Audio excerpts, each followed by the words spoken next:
I put forth my commentary on why men should remain single. Benjamin Franklin once said, "Those who will trade freedom for security will eventually end up with neither." There are men who have been cunningly deceived into believing that marriage will bring a sense of security. A secured lifetime companion, a secured lifetime lover, and a secured lifetime helpmate. Thus, they renounce their freedom through marriage. These men often end up experiencing tragedy and disaster. On the other hand, there are a lot of men who have wised up and realized that modern marriage is a complete disgrace.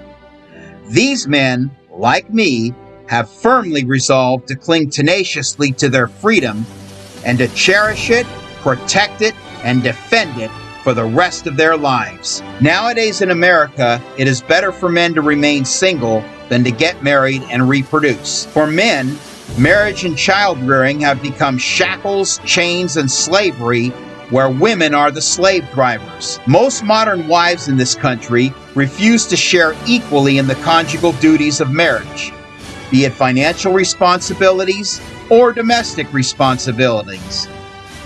Women are allowed to be liberated and free to act however they please, while men are still forced to carry the cross of traditional masculine gender roles, often ending up nailed to that cross. In marriage, everything is centered on making the wife happy, regardless of how miserable the husband feels. Wives, in turn, show very little affection, love, respect, or appreciation to their husbands. Even sex becomes just another job for men to do in order to please their wives.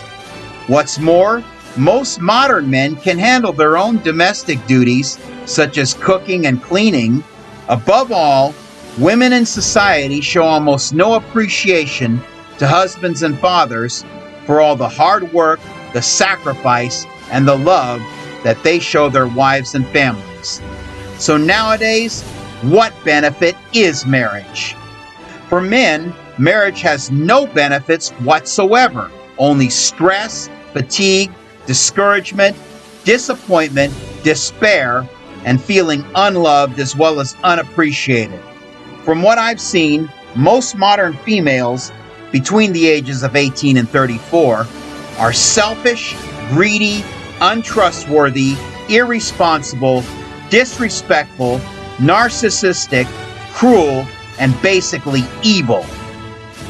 Their yearning for marriage is not rooted in love, but in a selfish desire to fulfill their feminine identity.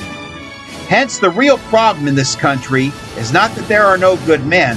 The problem is that there are so few good women between the ages of 18 and 34. To make matters worse, 50% of marriages end in divorce, with women initiating 80% of divorces. Even worse, if wives commit adultery or abuse their husbands, they are usually not held accountable for the evil that they do. Many females will use their poisonous tongues during and after marriage to kill a man's reputation through slander, gossip, and lies. Worst of all, many ex-wives will deprive fathers and children of having healthy relationships by keeping fathers from having contact with their children. Any female who compels a man to marry her against his will, or who baby traps a man, is not acting out of love and devotion. She is acting out of selfishness, greed, manipulation, codependency, insecurity, cruelty, and possibly misandry. My friends, don't let any female deceive you by telling you that having a child together will bring meaning to the relationship. It won't. It will only put the relationship to test. These females will often use your children as a tool for manipulation against you. I have seen many good-hearted men have their lives destroyed by evil women who commit such despicable acts. Worst of all, these females rarely have any remorse for the cruelty, the sins, and the evil that they commit. All of these things destroy a man's life. Therefore, don't blame men for not wanting to get married. Thank God we live in America where we have the freedom to choose how we live our lives. Men are not legally required to get married and reproduce. Even most religious leaders admit that marriage is not for everyone. Nonetheless, it takes courage and strength to take a stand against radical feminism, against gender role expectations, against the system itself, and to be your own man, not a puppet on a string. But we can do all things with the strength that God gives us. I am not advocating that men should withdraw from society or practice the sin of homosexuality, nor am I advocating that we should hold malice towards women or avoid having close female friends. But as men, we cannot wait for women in society to change their way of relating to us. We need to do something for ourselves. The blatant truth is that for men, nowadays, the only way to level the field in the area of male-female relations is to get a vasectomy and stay single. I made this decision many years ago and I have no regrets. I encourage all men to follow my example. In doing so, we are not only practicing personal responsibility, but we are making use of our God-given freedom and boldly declaring, my life, my body, my choice. Besides, we have over 7 billion people in this world, most of whom are impoverished and or spiritually misguided. Do we really need to make any more? My 4 bits of advice for young single men are: trust in God, work hard, stay healthy, and stay single. And don't let your parents persuade you with any sentimental hogwash about wanting to be grandparents. Parents who do this aren't concerned with your welfare. They are only looking out for their own personal interests. Consider the words of St. Paul. Are you bound to a wife? Do not seek to be loosed. Are you single?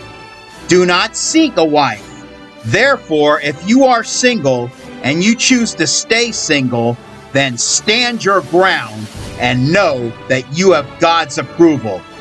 And if God is for you, then no one can be against you. What's more, being single means having more time and energy to give to friends, to family, to hobbies, and to God. And this will lead to men having healthier, happier lives. There is still the propensity for romance, but by remaining single and childless, men and women have the ability to relate to each other for companionship, as friends and lovers, not as relationship objects. Codependency of gender role expectations is replaced by mutual acceptance, love, respect, and appreciation of each other as unique individuals. Instead of relating to each other as gender images, where men exude only masculine qualities and women exude only feminine qualities, both can relate to each other as whole persons. This will help free men up from the rigid gender roles and gender stereotypes that have been destroying our lives for so long.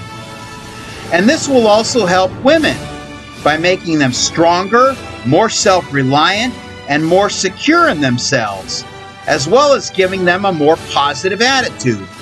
In doing so, they may come to appreciate us men as people and as individuals, not as success objects. I believe that all of this will lead to more positive relations between men and women. We've had women's liberation. Now it's time for men's liberation.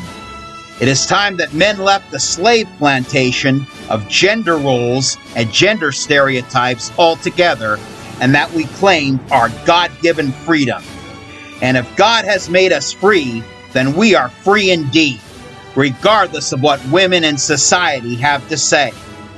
So let's cast these 3 demons out of our lives: marriage, cohabitation, and reproduction, and let us stand fast in the liberty by which God has made us free, and not be entangled again with the yoke of bondage.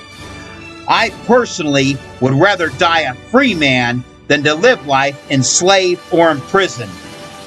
We should heed the immortal words of Patrick Henry. Is life so dear, or is peace so sweet, as to be purchased at the price of chains and slavery? Forbid it, Almighty God!